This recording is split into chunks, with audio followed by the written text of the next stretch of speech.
Hello everyone, welcome back to our channel study I can. आज हम वैदिक सभ्यता के एमसीक्यूज डिस्कस करेंगे। लगभग 30 क्वेश्चन कराए गए हैं इस टॉपिक में, और इस टॉपिक में से जो 30 क्वेश्चन हैं उसमें से आप ये देखेंगे कि आप कितने कर पा रहे हैं हमारे पढ़ाने के बाद। तो वैदिक सभ्यता के दोनों पार्ट्स अपलोडेड हैं, आप उन्हें देखेंगे, पार्ट 1 पार्ट 2। तो दोनों पार्ट में मैंने वैदिक सभ्यता को कंप्लीट कराया है। अगर आपको वो पार्ट्स नहीं मिले हैं तो आप स्टडी आई कैन चैनल पे जाएंगे और वहाँ पे से प्लेलिस्ट के ऑप्शन में जाके देखेंगे तो हिस्ट्री की क्लासेस डली हुई है। 6-7 वीडियोस डले हुए हैं हिस्ट्री के, जिसमें सिंधु सभ्यता, वैदिक सभ्यता, प्रागैतिहासिक काल तीनों के बारे में कराया हुआ है। एक एमसीक्यू हमने सिंधु सभ्यता के बारे में देख लिया था। आज हमारा दूसरे एमसीक्यूज की बारी आई जिसमें हम वैदिक सभ्यता के बारे में देखेंगे। तो आप उन लेक्चर्स को पढ़ के, उसको समझ के ये वैदिक सभ्यता के एमसीक्यूज टिक करेंगे। उसके बाद आप कमेंट में ये बताएंगे कि आपके कितने क्वेश्चन सही गए हैं। ये सारे क्वेश्चन किसी न किसी गवर्नमेंट एग्जाम में आए हुए हैं, तो आप इन क्वेश्चंस को अच्छे से कर लीजिए। और जो भी छूट गया है हमारा, वो भी हम डिटेल में डिस्कशन करेंगे। एक चीज़ हमसे ये रह गई थी कि उपनिषदों में क्या क्या उल्लेखित है, उसके बारे में एक 5-10 मिनट का वीडियो रहेगा, वो मैं अलग से बना के अपलोड कर दूँगी। वो बहुत इंपॉर्टेंट है, उसे भी आप ज़रूर देखिएगा, उससे भी क्वेश्चन पूछे हैं। ये जो मैंने क्वेश्चन 30 क्वेश्चन कराए हैं, ये एमपीपीएससी, यूपीएससी, आईएएस के एग्ज़ाम में ये सारे क्वेश्चन आए हुए हैं, एसएससी में भी आए हुए हैं, एनटीपीसी के भी क्वेश्चन है इसमें। तो आप इन सबको अच्छे से कर लेंगे ताकि हमारा कोई भी क्वेश्चन ना छूटे एग्ज़ाम में, और हम देखते ही उसको टिक कर दें। क्योंकि टाइम बहुत कम रहता है, इसलिए हमें बहुत पहले से रिवीजन करना रहेगा। तो इसलिए आप सारे वीडियोस को अभी ही देखते चाहिए, बाद में टाल के हम छोड़ देते हैं कि हम बाद में कर लेंगे, बट उससे बाद में हमारे पास टाइम नहीं रहता तो हम उसको कवर नहीं कर पाते हैं। तो आप जो हिस्ट्री की क्लासेस जैसे ही अपलोड होती है, आप वैसे ही उस क्लास को पढ़ के एक नोट्स बना के रख लीजिए उसके, ताकि आप उसको बाद में क्विक रिवीजन कर पाएँ। या आपको जब भी रिवीजन करना हो, अगर हमारे लेक्चर्स के थ्रू, ऑनलाइन लेक्चर्स के थ्रू, तो रिवीजन करने के टाइम पे आप इसकी स्पीड दुगनी कर दीजिए, 2 टाइम्स कर दीजिएगा। जब भी आपको इसको रिपीट में देखना हो वीडियोस को, तो आपको ईजिली याद रह पाएगा और कम टाइम में आप रिवीजन कर सकते हैं। तो हम हमारा टॉपिक स्टार्ट करते हैं, वैदिक सभ्यता के एमसीक्यूज, जिसमें हम लगभग 30 क्वेश्चंस देखेंगे। सारे क्वेश्चन गवर्नमेंट एग्जाम्स में आए हुए हैं, तो आप इसको अच्छे से समझ लीजिएगा। चलिए स्टार्ट करते हैं। हमारा फर्स्ट क्वेश्चन, ऋग्वेद के किस मंडल में शूद्र का उल्लेख पहली बार मिलता है? पहला है ऑप्शन 7वें, दूसरा ऑप्शन 8वें, 9वें या 10वें। शूद्र का उल्लेख कौन से मंडल में मिलता है? ये चीज़ मैंने आपको वीडियो में बताई थी, जब हमारा फर्स्ट पार्ट बना था, तो उसमें मैंने आपको ये समझाया था कि 4 वर्ण होते हैं। 4 वर्णों का उल्लेख काय में हुआ था? पुरुष सूक्त में हुआ था। और कौन से मंडल में हुआ था? 10वें मंडल में हुआ था। तो इसका आंसर हो जाएगा 10वां मंडल। आप जानते हैं कि ऋग्वेद में कितने मंडल होते हैं? 1 से लेके 10th मंडल होते हैं, 10 मंडल होते हैं। सबसे नया वाला कौन सा मंडल होता है? 10वां मंडल ही होता है। तो 10वें मंडल में पुरुष सूक्त का उल्लेख हुआ है, जिसमें 4 वर्णों के बारे में बताया गया है, ब्राह्मण, क्षत्रिय, वैश्य और शूद्र। इसके बाद देखेंगे सेकंड क्वेश्चन। सेकंड क्वेश्चन क्या है? उपनिषद क्या है? तो उपनिषद के 4 ऑप्शन हैं, महाकाव्य, कथा संग्रह, कानून की पुस्तक, हिंदू दर्शन का स्रोत। तो इसका आंसर क्या होगा? हिंदू दर्शन का स्रोत। उपनिषद क्या है? हिंदू दर्शन का स्रोत। थर्ड क्वेश्चन, व्याकरण की सर्वप्रथम रचित पुस्तक है? व्याकरण की सर्वप्रथम रचित पुस्तक है महाभाष्य, अष्टाध्यायी, यजुर्वेद या ऋग्वेद। इसका आंसर क्या होगा? अष्टाध्यायी होगा। अष्टाध्यायी क्या थी? व्याकरण की सर्वप्रथम रचित पुस्तक थी। किसने लिखी थी? पाणिनि ने लिखी थी। आप ये ध्यान रखेंगे, पाणिनि ने लिखी थी। और इसमें क्या थे? 8 अध्याय थे, और ये काय में लिखी गई थी? संस्कृत में लिखी गई थी। तो सर्वप्रथम रचित पुस्तक व्याकरण की कौन सी थी? अष्टाध्यायी थी। नेक्स्ट क्वेश्चन है, उपनिषद को अन्य किस नाम से जाना जाता है? ऑप्शन से वेद, वेदांग, वेदांत या पुराण। उपनिषद को किस नाम से जाना जाता है? मतलब उपनिषद का एक और नाम है, आप इन चारों में से सिलेक्ट करिए कौन सा नाम से जाना जाता है उपनिषद को। तो इसका आंसर क्या होगा? वेदांत। उपनिषद को वेदांत भी कहा जाता है। नेक्स्ट, आरंभिक वैदिक काल में वर्ण व्यवस्था किस पर आधारित थी? शिक्षा पर, जन्म पर, व्यवसाय पर या प्रतिभा पर? जो वर्ण व्यवस्था थी, जो 4 वर्ण थे, ब्राह्मण, क्षत्रिय, शूद्र और वैश्य, वो किस पर आधारित थे? क्या वो जाति पर आधारित थे, या जन्म पर आधारित थे, या शिक्षा पर, व्यवसाय पर या प्रतिभा पर आधारित थे? ये भी वीडियो में बताया गया था, तो आप देख लीजिए। ये क्वेश्चन गवर्नमेंट एग्जाम में आए हुए हैं। इसका आंसर क्या होगा? व्यवसाय पर। मतलब वहाँ पर वर्ण व्यवस्था जो थी व्यवसाय पर आधारित रहती थी, जन्म जाति पर आधारित नहीं रहती थी।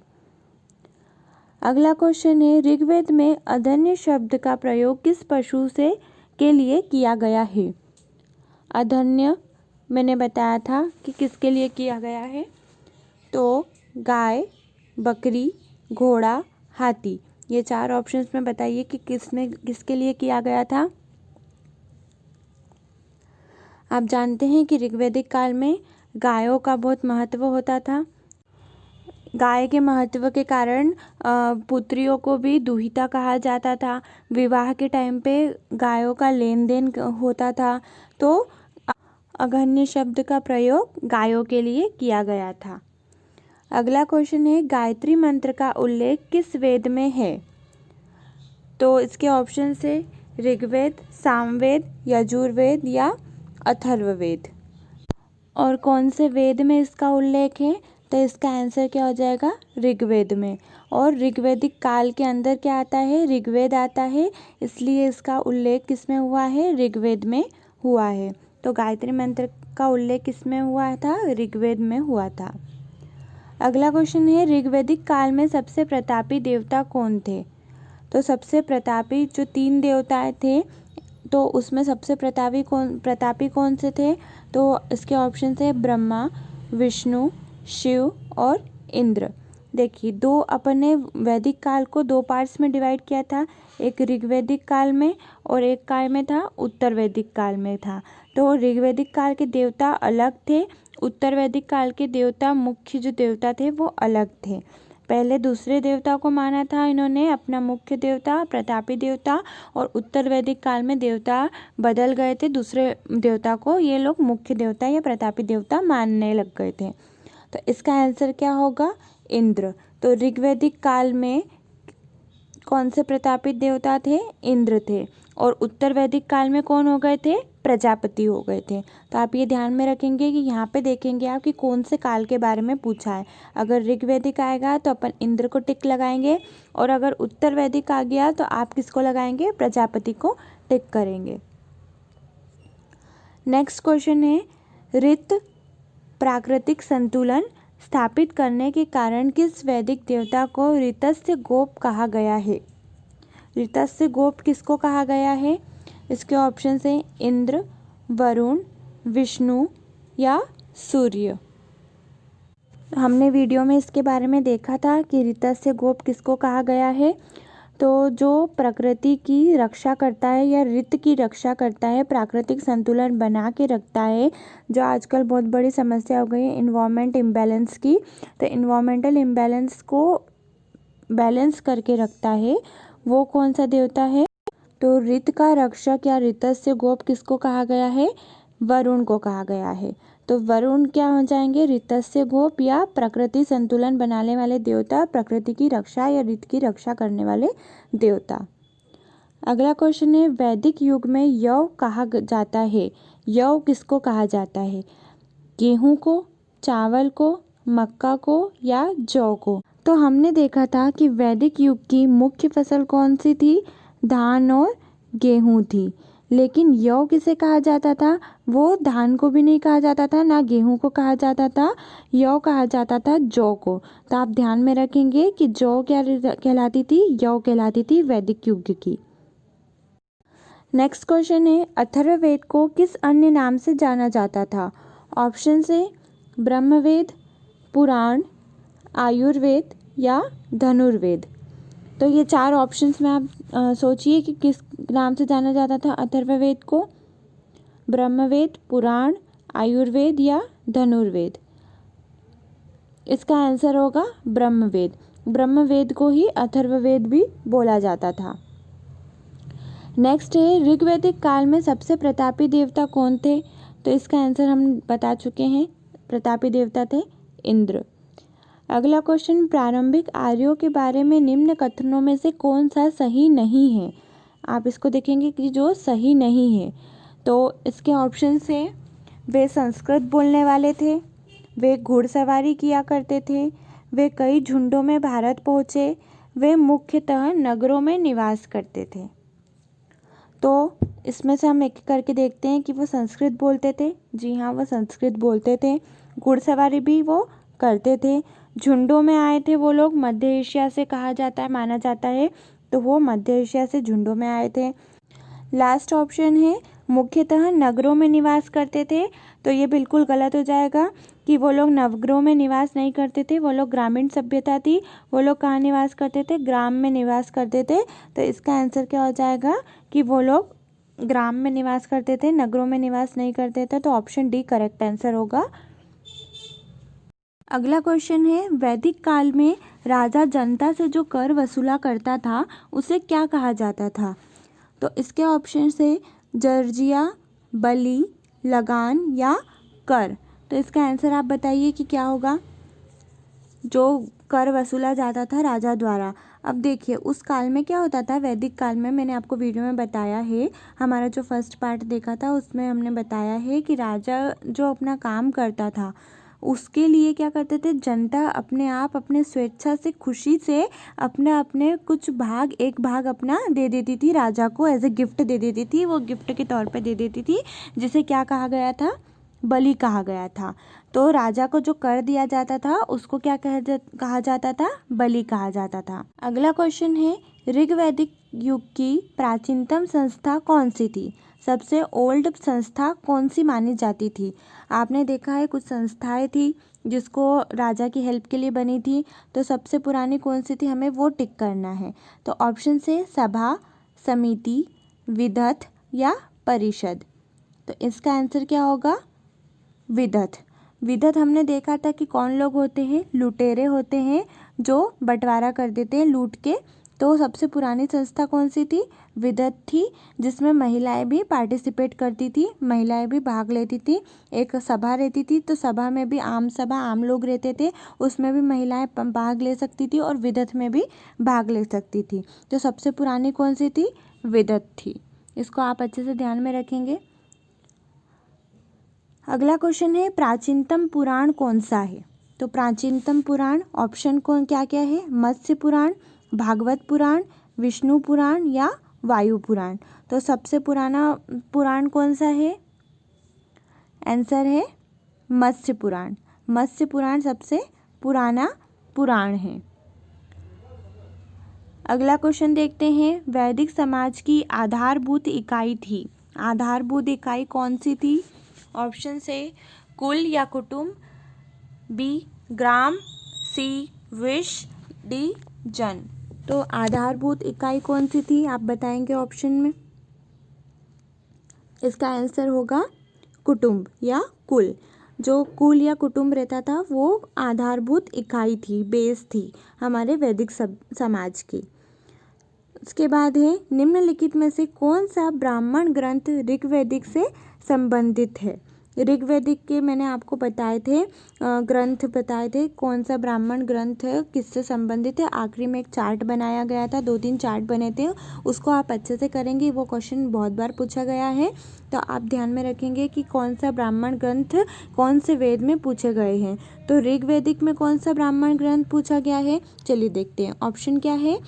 गोपथ ब्राह्मण, ऐत्रेय ब्राह्मण, शतपथ ब्राह्मण या तैत्तिरीय ब्राह्मण। तो ऋग्वेद में कौन सा ब्राह्मण संबंधित है ऋग्वेद से? ऐत्रेय ब्राह्मण संबंधित है। अगला क्वेश्चन है, ऋग्वेद में सबसे पवित्र नदी किसे कहा गया है? तो कौन सी पवित्र नदी है, आप ऑप्शन को देख के बताइए। गंगा, यमुना, सरस्वती या ब्रह्मपुत्र। तो दो नदियों के बारे में मैंने आपको बताया था वीडियो में कि एक महत्वपूर्ण नदी है और एक पवित्र नदी है। तो सबसे पवित्र नदी किसे माना गया है? तो आप सोच के बताइए कि सबसे पवित्र नदी मैंने कौन सी बताई थी और सबसे महत्वपूर्ण नदी भी आप इसका आंसर देंगे। तो सबसे पवित्र नदी मैंने कौन सी बताई थी? सरस्वती। तो सरस्वती नदी ऋग्वैदिक टाइम पे सबसे पवित्र नदी मानी जाती थी और सबसे महत्वपूर्ण नदी कौन सी थी? सिंधु थी। तो सबसे महत्वपूर्ण कौन सी मानी जाती थी? सिंधु। पवित्र नदी में आप सरस्वती टिक करेंगे और महत्वपूर्ण नदी में सिंधु टिक करेंगे।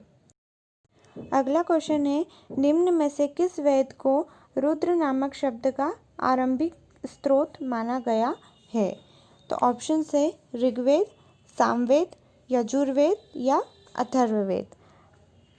रुद्र नामक शब्द का आरंभिक स्रोत किसको माना गया है, कौन से वेद को माना गया है? तो इसका आंसर क्या होगा? ये क्वेश्चन एसएससी में पूछा गया है। तो आप इसका आंसर बताएंगे कि क्या होगा, किस वेद को रुद्र नामक शब्द का आरंभिक स्रोत माना गया है? इसका आंसर होगा ऋग्वेद। ऋग्वेद को रुद्र नामक शब्द का आरंभिक स्रोत माना गया है। फिर अगला क्वेश्चन है, निम्न में से कौन सा उपवेद के अंतर्गत नहीं गिना जाता है? तो उपवेद के अंतर्गत क्या नहीं गिना जाता है? चार में से एक देख लीजिए कौन सा गलत है। ऑप्शन से आयुर्वेद, यजुर्वेद, गंधर्व वेद या शिल्प वेद। तो हमने देखा था कि चार वेद होते हैं, चार वेदों के चार उपवेद होते हैं। तो चार वेद कौन कौन से होते हैं? ऋग्वेद, सोमवेद, यजुर्वेद और अथर्ववेद होते हैं। और उपवेद कौन कौन से होते हैं? आयुर्वेद, गंधर्ववेद, शिल्पवेद और धनुर्वेद होते हैं। तो ये उपवेद के बारे में पूछा है, तो ये क्या हो जाएगा? यजुर्वेद तो वेद होता है, इसलिए हमारा आंसर यजुर्वेद हो जाएगा, क्योंकि यजुर्वेद क्या होता है? वेद होता है और क्वेश्चन में पूछा है उपवेद के बारे में, तो इसका आंसर हम टिक करेंगे यजुर्वेद को। अगला क्वेश्चन है, सभा और समिति प्रजापति की दो पुत्रियां थी, ऐसा उल्लेख किस वेद में मिलता है? सभा और समिति प्रजापति की दो पुत्रियां थी, ये वीडियो में मैंने आपको बताया था कि ऐसा उल्लेख कौन से वेद में मिलता है। तो इसके ऑप्शन है ऋग्वेद, यजुर्वेद, सामवेद या अथर्ववेद। तो इसका आंसर आप सोचिए कि क्या होगा। सभा और समिति को प्रजापति की दो पुत्रियां कौन से वेद में बताया गया था? इसका आंसर होगा अथर्ववेद। अथर्ववेद में सभा और समिति को प्रजापति की दो पुत्रियां बताया गया था। आगे देखते हैं, 14वीं सदी ईसा पूर्व का एक अभिलेख जिसमें वैदिक देवताओं का वर्णन है प्राप्त हुआ है। मतलब वैदिक देवताओं का वर्णन किससे प्राप्त हुआ है वो अपने को देखना है, कौन से अभिलेख से। तो ऑप्शन है एक बटाना से, सेकंड है बोगाजकोई से, थर्ड है बेबीलोन से, फोर्थ है बिसोटून से। तो कौन से अभिलेख से प्राप्त हुआ है देवताओं का वर्णन? 4-5 देवता थे, आपको याद होगा, नासत्य देवता थे, एक थे मित्र देवता, इन सब का वर्णन उसमें किया गया था। उसमें हमने देखा था कि दो स्रोत थे हमारे, एक साहित्यिक और एक पुरातात्विक स्रोत। तो पुरातात्विक स्रोत के अंदर बोगाजकोई नामक एक अभिलेख था जिसमें सब देवताओं का वर्णन था। कौन कौन से थे देवता? इंद्र थे, वरुण थे, नासत्य थे और मित्र थे। ये 4-5 देवता थे, 4 देवता थे जिसका वर्णन था बोगाजकोई अभिलेख में, जो पुरातात्विक स्रोत था वैदिक सभ्यता के बारे में। और वैदिक देवताओं का वर्णन बोगाजकोई में ही किया गया है। अगला क्वेश्चन है, निम्नलिखित में से कौन सा वेद वेदत्रयी का भाग नहीं है? वेदत्रयी का भाग कौन सा नहीं है? तो इसके ऑप्शन है ऋग्वेद, यजुर्वेद, सामवेद या अथर्ववेद। तो देखिए इसका आंसर क्या हो जाएगा? अथर्ववेद। अथर्ववेद वेदत्रयी का भाग नहीं है। ऋग्वेद, यजुर्वेद और सामवेद तीनों वेदत्रयी के अंदर आते हैं, लेकिन अथर्ववेद में जादू टोना तंत्र मंत्र होते हैं, इस कारण से इसको बाहर भी रख दिया है, वो वेदत्रयी का भाग नहीं है। आगे देखते हैं, ऋग्वैदिक काल के प्रारंभ में निम्न में से किसे महत्वपूर्ण मूल्यवान संपत्ति समझा जाता था? तो उस टाइम क्या था? जमीन को संपत्ति नहीं समझा जाता था उस टाइम, ना कुछ मूल्य की चीज़ मतलब पैसा वगैरह ज्वेलरी वगैरह किसी भी चीज़ को नहीं समझा जाता था उस टाइम। किसको समझा जाता था? ऑप्शन से गाय को, भूमि को, स्त्रियों को या जल को। तो आंसर क्या होगा इसमें? गाय को। गाय को अघन्य भी बोलते थे, पुत्रियों को दुहिता कहा जाता था। गाय का महत्व बहुत ज़्यादा रहता था उस टाइम, गायों का लेन देन होता था विवाह के टाइम पे। अगला क्वेश्चन है, भारतीय प्रतीक पर उत्कीर्ण सत्यमेव जयते लिया गया है। तो सत्यमेव जयते कहाँ से लिया गया है उसका हमें देखना है। ऑप्शन से भगवत गीता से, ऋग्वेद से, मुंडकोपनिषद से या मत्स्य पुराण से। तो ये क्वेश्चन आपको मैक्सिमम एग्ज़ाम में पूछा गया है। आईएएस में देख लो तो आपको ये क्वेश्चन दिखेगा, आरआरबी में देख लेंगे तो दिखेगा, एसएससी में देखेगा आपको ये क्वेश्चन। तो आप इसको अच्छे से, मोस्ट इम्पॉर्टेंट क्वेश्चन है तो आप इसको देख लीजिए। ये बहुत बार पूछा गया है। सत्यमेव जयते कहाँ से लिया गया है? इसका आंसर क्या होगा? मुंडकोपनिषद से। मुंडकोपनिषद से लिया गया है सत्यमेव जयते, मतलब सत्य की जीत है। संस्कारों की कुल संख्या कितनी होती है? तो हमने देखे थे टोटल कितने संस्कार होते हैं।